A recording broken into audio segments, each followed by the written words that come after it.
A symbolic burial in Addis Ababa on Sunday for victims of the Ethiopian plane crash. Ethiopian Airlines says it could take up to 6 months to do DNA testing on the remains of the 157 people who perished on board Flight 302 a week ago.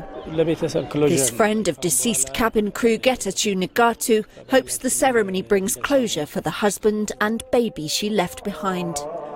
Meanwhile, details are emerging from the examination of the black box recorders from the crashed Boeing 737 MAX 8. A source that has listened to the air traffic control recording told Reuters it was travelling at an unusually high speed after takeoff. A voice from the cockpit made a request to increase altitude. But then the pilot, who sounded terrified, mentioned a flight control problem and started to make a right turn to return to the airport. The plane then vanished off the radar. A team of investigators conducting the probe in Paris could not immediately be reached to confirm the conversation. Similarities between the Ethiopian Airlines crash and a Lion Air flight over Indonesia in October have raised fresh questions about the systems on the 737 MAX. So far, there's no evidence to suggest software was to blame for either incident. But Boeing is planning to release a software upgrade in the next week to 10 days, sources told Reuters. Meanwhile, all Boeing MAX jets have been grounded worldwide because of safety concerns.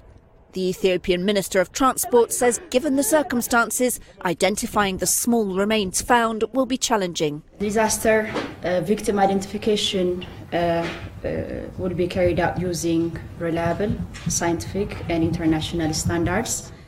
On Friday, investigators found a possible clue at the crash site, a key part of the plane's tail.